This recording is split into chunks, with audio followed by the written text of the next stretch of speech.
Vamos mergulhar hoje na visão de mundo do nacionalsocialismo. Sabe, muita gente vê o nazismo como um ponto fora da curva na história, uma loucura que apareceu do nada. Mas a nossa análise aqui vai por outro caminho. A gente vai entender como ele foi, na verdade, o resultado final, a síntese, e uma síntese bem destrutiva de ideias reacionárias, de extrema-direita e irracionais que já estavam no ar há muito, muito tempo.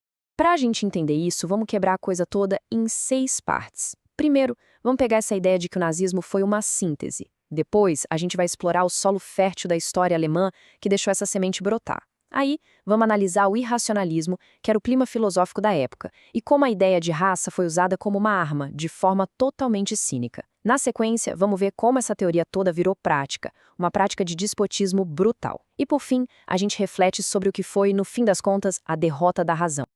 Ok, vamos começar pelo começo. A síntese reacionária. A ideia central aqui é que a ideologia nazista não tinha, no fundo, nada de novo. E este é o ponto-chave. O fascismo alemão foi, essencialmente, um grande compilado. Uma mistura de todas as tendências mais reacionárias que já existiam na Europa. A grande diferença é que, por causa do caminho único da história alemã, essas ideias explodiram lá com uma força muito maior. O nazismo, então, foi pegando peças de vários lugares para montar essa sua visão de mundo. E olha, os próprios nazistas não faziam questão de esconder de onde vinham suas ideias. Alfred Rosenberg, que era o ideólogo-chefe do partido, sempre citava figuras como o compositor Richard Wagner, o filósofo Friedrich Nietzsche e pensadores como Paul de Lagarde e Houston Chamberlain como os pais da criança. Mas o pulo do gato é que as ideias deles foram pinçadas, distorcidas e, no fim, transformadas em armas.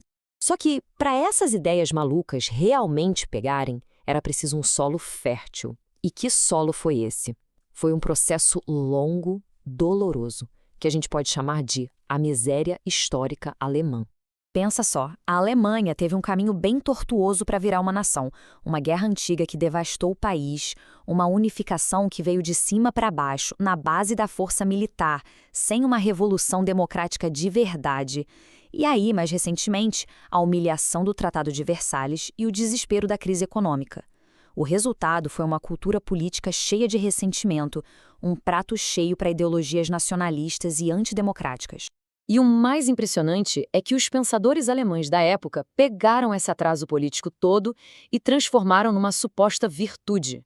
Eles começaram a dizer que a Alemanha prussiana, com seu militarismo, sua burocracia, era na verdade um tipo de Estado superior às democracias decadentes do Ocidente.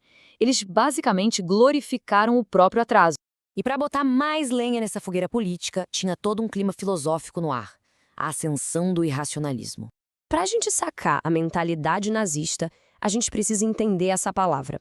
O irracionalismo criou um ambiente intelectual onde a verdade objetiva, os fatos, a razão, tudo isso foi colocado em dúvida. O que importava não era o que podia ser provado, mas sim o mito, a vontade, o sentimento. A verdade virou algo que se sente e não algo que se demonstra. É um terreno bem perigoso, né? E essa ideia não surgiu do nada, claro. Ela tem uma linhagem longa na filosofia alemã. Começa com as raízes românticas de gentes como Schopenhauer, passa pela crítica demolidora que Nietzsche fez à razão e à democracia e se consolida na chamada filosofia da vida, que fugia de qualquer critério objetivo. O ponto final foi uma dúvida tão radical que questionava a própria possibilidade de conhecer a verdade. O resultado? Um clima geral de, como disse um autor, credulidade histérico-supersticiosa. O palco perfeito para os absurdos do nazismo. Beleza, então a gente tem um ambiente político cheio de ressentimento e uma filosofia que rejeita a razão. Como os nazistas juntaram essas duas coisas para mobilizar o povo? A resposta está na arma mais poderosa deles, a demagogia da raça, uma estratégia que era, no fundo, puro cinismo. E o cinismo era explícito. Nessa confissão privada, o próprio Hitler admite: cientificamente não existe essa coisa de raça. Como político, eu preciso de um conceito para destruir a história. Quer dizer, fica escancarado que a teoria racial não era uma crença, mas uma arma política. Uma ferramenta para apagar o passado e impor uma ordem totalmente nova. E essa mentalidade virou a política oficial do regime. Himmler, o chefe da Gestapo, falou com todas as letras. O partido podia muito bem criar suas próprias hipóteses. Se a ciência pode mudar de ideia, por que o partido não pode? A mensagem era cristalina.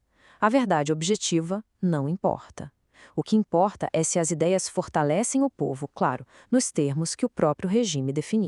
Essa frase aqui talvez seja a que mais revela o jogo. O antissemitismo era puramente instrumental. Não era convicção central, mas uma ferramenta política indispensável. A função do inimigo era unir o movimento, dar um alvo concreto para o ódio e para o medo das pessoas. Era um cinismo frio e calculado. Essa mesma lógica cínica foi usada na economia. Para canalizar a raiva que o povo sentia contra o capitalismo, eles criaram essa divisão que não existe. O capital predatório seria o capital financeiro, internacional, ligado aos judeus. Já o capital criativo seria o industrial, alemão, produtivo. Na prática, o que isso fez foi proteger os grandes capitalistas alemães, desviando toda a fúria das massas para um bode expiatório racial.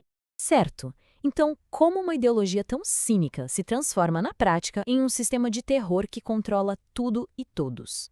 A base de tudo era o tal do Führerprinzip. A propaganda vendia isso como a verdadeira democracia germânica.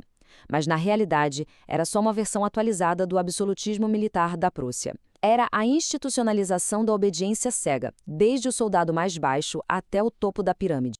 Essa citação é de arrepiar. Ela mostra o objetivo final do sistema, a desumanização. Hitler se gabava de que ia exterminar milhares de anos de domesticação da humanidade para criar uma geração feita para a brutalidade, uma juventude que ele mesmo descrevia como aves de rapina. A prática desse despotismo significou a demolição completa da lei como a gente conhece. No Estado nazista, a lei deixou de ser uma coisa objetiva para virar a vontade da raça, que era, claro, definida pela liderança do partido. Cidadania não era mais um direito, mas um privilégio que podia ser tirado a qualquer momento. O resultado, uma população inteira sem direito algum, totalmente à mercê do poder.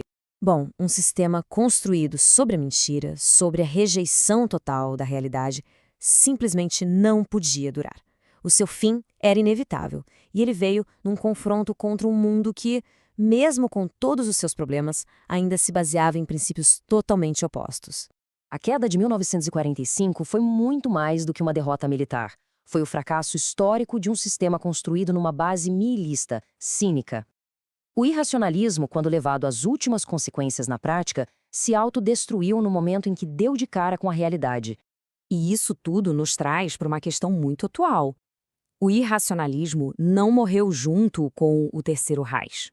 A luta contra a desinformação, contra o apelo a mitos e emoções no lugar dos fatos, enfim, a luta contra a destruição da razão, essa é uma luta de todo dia.